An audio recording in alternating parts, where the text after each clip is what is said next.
കേരളത്തിൻ്റെ പ്രഭാരി മുൻ കേന്ദ്രമന്ത്രി ശ്രീ പ്രകാശ് ജാവേദ്കർ ജി, കേരളത്തിൻ്റെ സഹപ്രഭാരി, ഉത്തർപ്രദേശിൽ നിന്നുള്ള നമ്മുടെ എല്ലാവരുടെയും പ്രിയപ്പെട്ട തൃശ്ശൂരിൻ്റെ മരുമകൻ ശ്രീ രാധാമോഹൻ അഗർവാൾ ജി, നമ്മുടെ പ്രിയപ്പെട്ട ആരാധ്യയായിട്ടുള്ള ഉഷ ചേച്ചി ഉൾപ്പെടെ ഓൾ ഇന്ത്യ വൈസ് പ്രസിഡന്റ് ശ്രീമാൻ അബ്ദുള്ള കുട്ടി, ശ്രീ അനിൽ ആന്റണി, മഹിളാ മോർച്ചയുടെയും ഭാരതീയ ജനതാ പാർട്ടിയുടെയും സംസ്ഥാന തലത്തിൽ പ്രവർത്തിച്ചുകൊണ്ടിരിക്കുന്ന ആരാധ്യരായിട്ടുള്ള നേതാക്കന്മാർ, സഹപ്രവർത്തകകളായിട്ടുള്ള സഹോദരിമാർ, എൻ്റെ മുന്നിലുള്ള ഈ പ്രസ്ഥാനത്തിൻ്റെ നാരായ വേരുകളും നാഡീമിടിപ്പുകളുമായിട്ടുള്ള സഹപ്രവർത്തകരായിട്ടുള്ള സഹോദരിമാരെ, എല്ലാവർക്കും ഹൃദയപൂർവ്വം നമസ്കാരം. ഇത് തൃശ്ശിവപേരൂരിൻ്റെ മണ്ണിൽ, ഈ ശക്തന്റെ മണ്ണിലേക്ക് ഏതാനും സമയത്തിനകം നിങ്ങളുടെ എല്ലാവരുടെയും കാരുണ്യമായ ശ്രീമാൻ നരേന്ദ്രമോദി, നമ്മുടെ എല്ലാവരുടെയും ആദരമായിട്ടുള്ള ശ്രീമാൻ നരേന്ദ്രമോദി, നമ്മുടെ എല്ലാവരുടെയും പറഞ്ഞ വാക്ക് പാലിക്കപ്പെട്ട ഇന്ത്യയുടെ പ്രധാനമന്ത്രി ശ്രീമാൻ നരേന്ദ്രമോദി, എന്റെയും നിങ്ങളുടെയും ഭാവി തലമുറയിലെ പെൺകുട്ടികളെ നിങ്ങളെ ഞാൻ സംരക്ഷിക്കുമെന്ന് പ്രഖ്യാപിച്ചുകൊണ്ട് അത്താഴപ്പട്ടിണിക്കാരന്റെ മക്കളെ സുകന്യാ സമൃദ്ധി പദ്ധതിയിൽ നിങ്ങൾ ചേരണമെന്നും നിങ്ങൾ കൊടുത്ത പണത്തിന്റെ പകുതി പണം അതോടൊപ്പം ഞാൻ ചേർക്കുമെന്ന് പറഞ്ഞ ലോകാരാധ്യനായ ശ്രീമാൻ നരേന്ദ്രമോദി, ഈ ലോകം ഭാരതത്തിലേക്ക് ഉറ്റുനോക്കിയ സമയത്ത് ലോകനായകന്മാർ സുഹൃത്തെന്ന് വിളിച്ച് നമ്മുടെ ശ്രീമാൻ നരേന്ദ്രമോദിയെ ആദരത്തോടുകൂടി നോക്കി വണങ്ങി. ലോകത്തിന്റെ നെടുനായകത്വം വഹിക്കുന്ന വലിയ രാജ്യങ്ങളുടെ തലവന്മാർ അവർ പറഞ്ഞു, ഞങ്ങളുടെ ഫ്രണ്ടാണ് ശ്രീമാൻ നരേന്ദ്രമോദി. കൊറോണ ബാധിക്കപ്പെട്ട ലോകം കൊറോണയിൽ ചൂഴ്ന്നു നിൽക്കുന്ന സമയത്ത് അശരണരായിട്ടുള്ള കോവിഡ് വാക്സിൻ ഉണ്ടാക്കാൻ സാധിക്കാത്ത എൻ്റെ സഹപ്രവർത്തകർ, ഈ ലോകത്ത് മുഴുവനുമുള്ളവർ ഒരു ഭാരതാംബയുടെ തന്നെ സങ്കല്പമായിട്ടുള്ള ലോക സമസ്ത സുഖിനോ ഭവന്തു എന്ന് പറഞ്ഞുകൊണ്ട് ഒരു കുടക്കീഴിലാണ് എന്ന് പ്രഖ്യാപിച്ചുകൊണ്ട് എത്രയോ രാജ്യങ്ങൾക്ക് കോവിഡ് വാക്സിൻ സമ്മാനിച്ച അവർക്ക് ജീവനേകിയ ശ്രീമാൻ നരേന്ദ്രമോദി. പ്രിയപ്പെട്ടവരെ, ആ ശ്രീമാൻ നരേന്ദ്രമോദിയാണ് ഈ ശക്തന്റെ മണ്ണിലേക്ക് ഇവിടത്തെ അമ്മമാരെ കാണാൻ, സ്ത്രീകളെ കാണാൻ കടന്നു വരുന്നത്.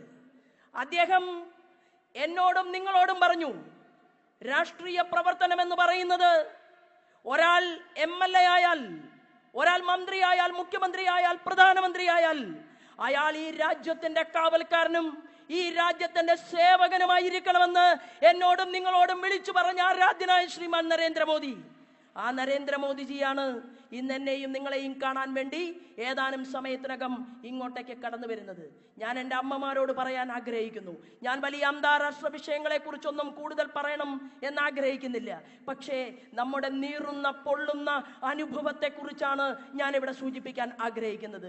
പ്രിയപ്പെട്ടവരെ, ജനാധിപത്യ വിശ്വാസികളെ, കേരളത്തിൽ ഇന്ത്യയുടെ പ്രധാനമന്ത്രി കടന്നു വരുമ്പോൾ ആ പ്രധാനമന്ത്രിയെ സ്വീകരിക്കാൻ വേണ്ടി ഞങ്ങളുടെ പാർട്ടിയുടെ പ്രവർത്തകന്മാർ പോക്കറ്റിൽ നിന്ന് അല്പം പണമെടുത്തുകൊണ്ട് ഞങ്ങൾ ശ്രീമാൻ നരേന്ദ്രമോദിജിയുടെ പടം അതിവിടെ ഫ്ലെക്സ് ബോർഡുകൾ വെച്ചു ആളുകളുടെ മുന്നിൽ. മുഖ്യമന്ത്രി പിണറായി വിജയൻ അറിയാതെ ആ ഫ്ലെക്സ് ബോർഡുകൾ ഊരിക്കൊണ്ടു പോകാനുള്ള ധൈര്യം ഏതെങ്കിലും ഒരു സാധാരണ കോർപ്പറേഷനിലകത്തെ തൊഴിലാളിക്കുണ്ടാകുമോ? ഞങ്ങൾക്കറിയാം. മിസ്റ്റർ പിണറായി വിജയൻ, നിങ്ങളാണ് ഈ തൃശ്ശൂരിലെ അധികാരികൾക്ക് ഫോൺ ചെയ്തത്. നിങ്ങൾക്കാണ് സഹിക്കാത്തത്. കാരണം എന്താണെന്നറിയുമോ? നിങ്ങൾക്ക് സഹിക്കുന്നില്ല ശ്രീമാൻ നരേന്ദ്രമോദിയുടെ വരവ്. ആ വരവ് ഒരൊന്നൊന്നര വരവാണ് പിണറായി. ഈ രാജ്യത്തിന്റെ വിവിധങ്ങളായ സംസ്ഥാനങ്ങളിൽ വിവിധങ്ങളായിട്ടുള്ള മുഖ്യമന്ത്രിമാർ അവരുടെ ഹൃദയത്തിൽ ചേർത്ത് വെച്ചുകൊണ്ട് അവരുടെ ജനങ്ങളെ നോക്കി സംരക്ഷിക്കാൻ വേണ്ടി തീരുമാനമെടുക്കുമ്പോ നിങ്ങൾ തീരുമാനമെടുത്തത് നിങ്ങളുടെ മകളെയും മകനെയും എപ്പോഴും ആലോചിച്ചുകൊണ്ട് അവരെ സ്വർണമഞ്ചത്തിൽ കിടത്തി ആട്ടിയുറക്കാനാണ്. ശ്രീമാൻ നരേന്ദ്രമോദിയുടെ ഫ്ലക്സ് ബോർഡ് അയച്ചാൽ, അദ്ദേഹം വരുന്ന വരവിൽ ആ ബോർഡുകൾ നിങ്ങൾ നീക്കം ചെയ്താൽ, ഞാൻ ഉൾപ്പെടെയുള്ള എൻ്റെ അമ്മമാരുടെ, കേരളത്തിലെ ജനാധിപത്യ വിശ്വാസികളുടെ ഹൃദയത്തിൽ വെച്ച നരേന്ദ്രമോദിയെ മാറ്റാൻ പിണറായി വിജയനല്ല ആര് വിചാരിച്ചാലും നടക്കില്ല എന്ന് പ്രഖ്യാപിച്ചുകൊണ്ടാണ് ഈ അമ്മമാരുടെ ജനക്കൂട്ടം ഈ പ്രദേശത്ത് ഒരുമിച്ച് കൂടിയിട്ടുള്ളത്. ഇത് അതിശക്തയായിട്ടുള്ള നേത്യാരമ്മയുടെ മണ്ണാണ്, ശക്തന്റെ മണ്ണ്. ആ നേത്യാരമ്മയുടെ മണ്ണിലേക്കാണ് നമ്മുടെ പ്രിയങ്കരനും ആരാധ്യനുമായിട്ടുള്ള നരേന്ദ്രമോദിജി കടന്നു വരുന്നത്. കേരളത്തിന്റെ മുഖ്യമന്ത്രി പറഞ്ഞു, ഒരു പ്രമുഖൻ അത്താഴ വിരുന്ന് വിളിച്ചു. ആ അത്താഴ വിരുന്നിലേക്ക് ചിലരൊക്കെ പോയി. 4 വോട്ട് കിട്ടുമെന്ന് കരുതിയിട്ടാണ് പ്രമുഖൻ അത്താഴ വിരുന്ന് വിളിച്ചത് എന്ന് കേരളത്തിന്റെ മുഖ്യമന്ത്രി പറഞ്ഞപ്പോ എന്തേ പിണറായി പ്രമുഖന്റെ പേര് പറയാത്തത്? ആരാണ് പ്രമുഖൻ? ഇന്ത്യയുടെ പ്രധാനമന്ത്രി ക്രിസ്മസ് ദിവസം ഇവിടത്തെ ക്രിസ്ത്യൻ സഹോദരന്മാരെ കാണാൻ ആഗ്രഹിക്കുകയും അവരെ നെഞ്ചോട് ചേർക്കുകയും അവരെ സ്നേഹത്തിന്റെ ഭാഷയിൽ സ്വീകരിക്കുകയും ചെയ്തിട്ടുണ്ടെങ്കിൽ ആ പ്രമുഖന്റെ പേര് പറയാൻ പിണറായി വിജയന് കാൽമുട്ടുകൾ കൂട്ടിയിടിക്കുന്നുണ്ടോ എന്ന് ഞങ്ങൾ അമ്മമാർ നിങ്ങളോട് ചോദിക്കുകയാണ്. ആ പ്രമുഖനുണ്ടല്ലോ പിണറായി, ആ പ്രമുഖൻ സ്വർണ്ണ കച്ചവടത്തിന് നേതൃത്വം കൊടുത്തിട്ടില്ല. ആ പ്രമുഖൻ ഏതെങ്കിലും ഭൂമി കയ്യേറിയിട്ടില്ല. ആ പ്രമുഖനുണ്ടല്ലോ തന്റെ കുടുംബാംഗങ്ങളെ വിളിച്ചു വരുത്തി പാർലമെന്റ് കാണിക്കാൻ കൊണ്ടുപോയില്ല. തന്റെ അമ്മയുണ്ടല്ലോ, മരണപ്പെട്ടു പോയ ശ്രീമാൻ നരേന്ദ്രമോദിയുടെ അമ്മ എന്ന് പറയുന്ന കാരുണ്യത്തിന്റെ പ്രതീകം, അയൽ വീടുകളിൽ എണ്ണി അവിടത്തെ പാത്രങ്ങൾ കഴുകി കൊടുക്കുന്നതിന് കിട്ടുന്ന തുച്ഛമായ വരുമാനം അത് ചേർത്ത് വെച്ചുകൊണ്ട് ഇത്രയും മക്കളെ പഠിപ്പിച്ച് വലുതാക്കിയ ആ ഗുജറാത്തിലെ ഞങ്ങളുടെയൊക്കെ ഹൃദയത്തിലിരിക്കുന്ന പൊന്നോമനയായിട്ടുള്ള അമ്മയുണ്ടല്ലോ, അമ്മയെപ്പോലും ഇന്ത്യയുടെ പ്രധാനമന്ത്രിയായതിനു ശേഷം അമ്മയ്ക്ക് വേണ്ടി ഒരു വീട് കൊടുക്കണമെന്നോ പ്രധാനമന്ത്രിയുടെ വസതിയിൽ അമ്മ താമസിക്കണമെന്നോ അദ്ദേഹം ആഗ്രഹിച്ചില്ല. മിസ്റ്റർ പിണറായി വിജയൻ, നിങ്ങളെപ്പോലെ യാത്ര പോകുമ്പോ ഉണ്ടായിരുന്നല്ലോ ഇവിടെയും മുഖ്യമന്ത്രിമാർ. നിങ്ങളെപ്പോലെ യാത്ര ചെയ്യുമ്പോൾ എം ശങ്കരൻ നമ്പൂതിരിപ്പാട് ഉണ്ടായിരുന്നു, എം ബാലകൃഷ്ണൻ നായനാർ ഉണ്ടായിരുന്നു, എത്രയോ കമ്മ്യൂണിസ്റ്റ് മുഖ്യമന്ത്രിമാർ കേരളത്തിന്റെ മണ്ണിൽ ഉണ്ടായിരുന്നു. താങ്കൾ യാത്ര ചെയ്യാൻ വേണ്ടി ഇവിടുത്തെ ജനങ്ങളുടെ നികുതി പണം കട്ടെടുത്ത് മുടിച്ച് നിങ്ങളും നിങ്ങളുടെ ഭാര്യയും പിന്നെ മകളും മകളുടെ കൊച്ചുമോനും ചേർന്ന് നിങ്ങൾ അങ്ങനെ ലക്ഷക്കണക്കിന് രൂപ ചെലവഴിച്ചുകൊണ്ട് യാത്ര നടത്തിയപ്പോ അവിടെയാണ് പാർശ്വവൽക്കരിക്കപ്പെട്ടവൻ നിങ്ങളുടെ മുഖത്ത് കൈ ചൂണ്ടിയത്.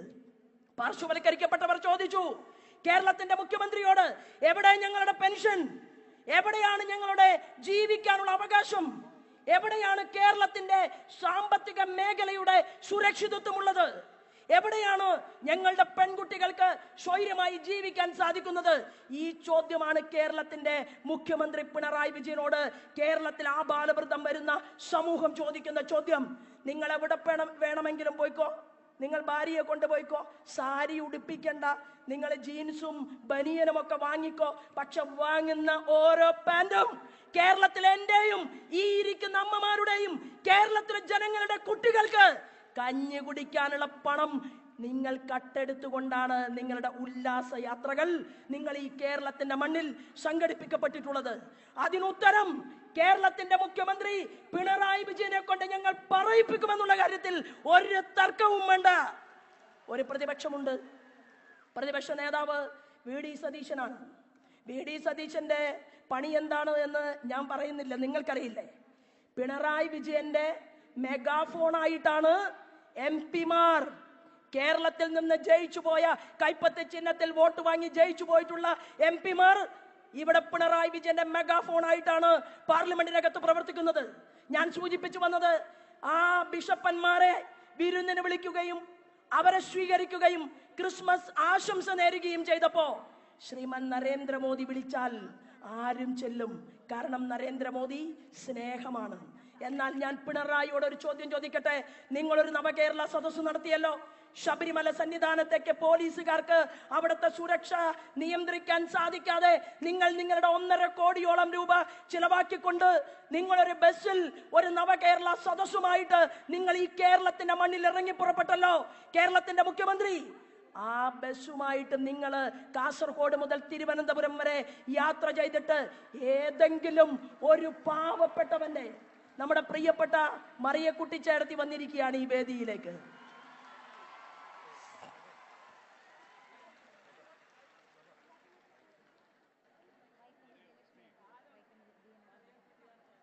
പ്രിയപ്പെട്ട ബീനാകണ്ണനും ശ്രീ വൈക്കം വിജയലക്ഷ്മിയും ഉൾപ്പെടെ ഈ വേദിയിൽ എത്തിച്ചേർന്നിട്ടുണ്ട്. ഞാൻ പറഞ്ഞു വന്നത്, ആ കേരളത്തിലെ നവകേരള സദസ് എന്ന പേരില് ഒരു ബസ്സുമായിട്ട് കേരളത്തിൽ കാസർഗോഡ് മുതൽ തിരുവനന്തപുരം വരെ കേരളത്തിന്റെ മുഖ്യമന്ത്രി യാത്ര ചെയ്തിട്ട് ഏതെങ്കിലും ഒരു പാവപ്പെട്ടവന്റെ മകളുടെ കയ്യിൽ നിന്നോ മകന്റെ കയ്യിൽ നിന്നോ ഒരു പരാതി, നിങ്ങൾ അവരുടെ വിരലുകൾ സ്പർശിച്ചുകൊണ്ട് ഒരു പരാതി വാങ്ങാൻ ഈ കേരളത്തിന്റെ മുഖ്യമന്ത്രിക്ക് സാധിച്ചിട്ടുണ്ടോ എന്നാണ് ചോദ്യം. ശ്രീമാൻ നരേന്ദ്രമോദി ആളുകൾക്കിടയിലേക്ക് ഇറങ്ങുകയാണ്. അയോധ്യയിലെ യാത്ര, ആ യാത്രക്കിടയിലാണ് പ്രിയപ്പെട്ടവരെ 10 ലക്ഷം ഉജ്വൽ യോജന ഗ്യാസ് കണക്ഷൻ പാവങ്ങൾക്ക് വേണ്ടി കൊടുത്തതിന് ശേഷം 10 കോടി, ആ 10 കോടി ഗ്യാസ് കണക്ഷന്റെ 10 കോടിയുടെ അവസാനത്തെ വ്യക്തിയുടെ വീട്ടിലേക്കാണ് ശ്രീമാൻ നരേന്ദ്രമോദി കടന്നു ചെന്നത്. ആ അമ്മയെ കണ്ടു, ആ അമ്മയുടെ കൈ പിടിച്ചു, ആ അമ്മ കൊടുത്ത ചായ കുടിച്ചു. പ്രിയപ്പെട്ടവരെ, ഞാനും നിങ്ങളും അത് ദൃശ്യമാധ്യമങ്ങളിലൂടെ കണ്ടില്ലേ? അതാണ് ഇന്ത്യയുടെ പ്രധാനമന്ത്രി ശ്രീമാൻ നരേന്ദ്രമോദി. എന്നാൽ കേരളത്തിന്റെ പിണറായി വിജയനോ? നിങ്ങൾ ഏതെങ്കിലും ഒരു സാധാരണക്കാരന്റെ കുടിലിലേക്ക് കയറി ചൊല്ലാൻ നിങ്ങൾക്ക് സാധിക്കുന്നില്ല. സാധിച്ചാൽ വലിയ പ്രശ്നമാവും. കാരണം എന്താണെന്ന് അറിയുമോ? 7ാം ക്ലാസ്സിൽ പഠിക്കുന്ന കുട്ടിക്ക് നരേന്ദ്രമോദിയെ കാണുമ്പോൾ തോന്നുന്നത് മുത്തച്ഛനാണ് എന്നാണ്, അല്ലെങ്കിൽ അച്ഛനാണ് എന്നാണ്. എന്നാൽ ശ്രീമാൻ പിണറായി വിജയനെ കാണുമ്പോൾ 7ാം ക്ലാസ്സിൽ പഠിക്കുന്ന കുട്ടി അവന്റെ നിയന്ത്രണം വിട്ട് അവൻ പോലീസ് സ്റ്റേഷനിലേക്ക് വിളിച്ചിട്ട് ഇയാൾക്ക് കൊട്ടേഷൻ ഞാൻ കൊടുക്കും എന്ന് പറയുന്ന നാടായിട്ട് ഈ കേരളത്തെ മാറ്റിയില്ലേ മിസ്റ്റർ പിണറായി? നിങ്ങൾ കുട്ടികളുടെ അച്ഛനാകണ്ടേ? നിങ്ങൾ കുട്ടികളുടെ മുത്തച്ഛനാകണ്ടേ? നിങ്ങൾ ഇവിടുത്തെ സ്ത്രീകൾക്ക് കരുതലാകണ്ടേ, തണലാകണ്ടേ? അതിനല്ലേ ഒരു മുഖ്യമന്ത്രി അധികാരത്തിൽ കയറിയതിനു ശേഷം നിങ്ങൾ മാർക്സിസ്റ്റുകാരുടെ മാത്രം മുഖ്യമന്ത്രിയായി? ഞാൻ പറയാൻ ആഗ്രഹിക്കുന്നു, യൂത്ത് കോൺഗ്രസുകാരൻ നവകേരള ബസിന്റെ മുന്നിലേക്ക് എടുത്തു ചാടി. അവര് കരിങ്കൊടി കാണിച്ചു. യുവമോർച്ചയുടെ പ്രവർത്തകരും സമരം പ്രഖ്യാപിച്ചു. യുവമോർച്ചയുടെ പ്രവർത്തകരും നവകേരള ബസിന്റെ മുന്നിലേക്ക് പോയി.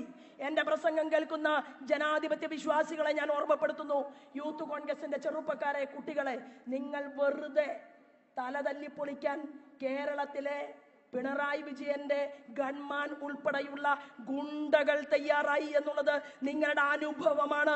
കാരണം എന്താണെന്ന് അറിയുമോ? നിങ്ങളുടെ VD സതീശനും സുധാകരനും നിങ്ങളെ രക്ഷിക്കാനുള്ള തന്റെ ഇടമില്ല എന്നുള്ളത് കൊണ്ടാണ്. എന്നാൽ ഞങ്ങൾ യുവമോർച്ചയുടെ പ്രവർത്തകന്മാർ നവകേരള ബസിന്റെ മുന്നിലേക്ക് പോയപ്പോ എന്തായിരുന്നു കേരളം കണ്ടത് എന്ന് എന്റെ അമ്മമാർക്കറിയാമല്ലോ. ഒരു ഗൺമാനും വന്നില്ലല്ലോ നെഞ്ചു വിരിച്ചുകൊണ്ട് യുവമോർച്ചക്കാരനെ തള്ളാൻ. ഒരു ഗൺമാനും വന്നില്ല, ഒരു ഗുണ്ടകളും വന്നില്ല. പ്രിയപ്പെട്ടവരെ, എന്താണ് ഈ കേരളത്തിന്റെ അവസ്ഥ? ഈ കേരളം എന്ന് പറയുന്നത് ഇന്ന് DYFI-കാരൻ ചാലക്കുടിയില് പോലീസ് ജീപ്പ് അടിച്ചു പൊളിക്കുന്നു. എല്ലാ പോലീസുകാരെയും ഞങ്ങൾ കുറ്റം പറയുന്നില്ല. നല്ലവരായ പോലീസുകാരുണ്ട്, അതിശക്തന്മാരായ പോലീസുകാരുണ്ട്. പക്ഷേ അതിശക്തന്മാരായ പോലീസുകാർ, നല്ലവരായ പോലീസുകാർ, ആ പോലീസുകാരെ കേരളത്തിന്റെ മുഖ്യമന്ത്രി പിണറായി വിജയൻ ചങ്ങലക്കകത്തിട്ട് പൂട്ടിയിരിക്കുകയാണ്. അതുകൊണ്ടാണ് കേരളത്തിന്റെ ആഭ്യന്തര വകുപ്പ് കുത്തഴിഞ്ഞു പോയിട്ടുള്ളത്. ഞങ്ങളുണ്ട്, ഈ വേദിയിൽ മറിയക്കുട്ടി ചേട്ടത്തിയുണ്ട്.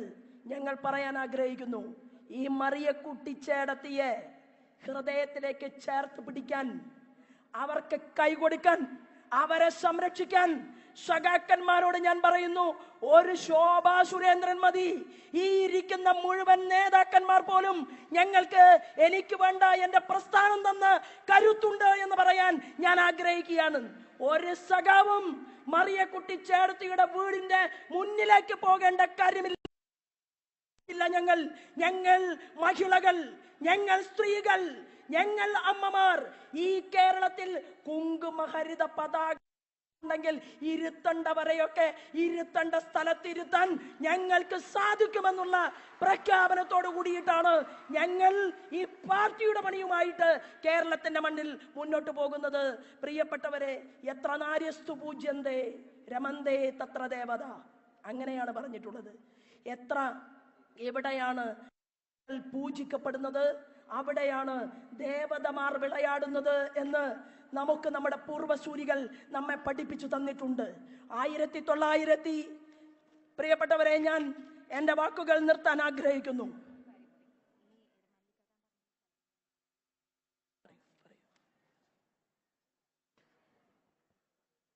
ചെങ്ങന്നൂർ ഇരമല്ലിക്കര എന്ന പ്രദേശത്ത് നിന്ന് വന്ന ആദി എന്ന കൊച്ചുകുട്ടിയെ കാണാതായിട്ടുണ്ട്. ആ കുട്ടിയെക്കുറിച്ച് എന്തെങ്കിലും വിവരം കിട്ടുന്നവര് 94 96 15 55 55 98 എന്ന നമ്പറിൽ വിളിച്ചറിയിക്കേണ്ടതാണ്. പോലീസിൽ ഇൻഫോം ചെയ്താലും മതി. ആദി എന്ന കുട്ടി ചെങ്ങന്നൂരിലെ ഇരമല്ലിക്കര എന്ന സ്ഥലത്ത് നിന്ന്. മൊബൈൽ നമ്പർ ഒന്നും കൂടി പറയാം: 94 96 15 55 98. നമ്പർ ഒരിക്കൽ കൂടി പറയാം: 94 96 15 55 98. 94 96 1 5 5 5 9 8.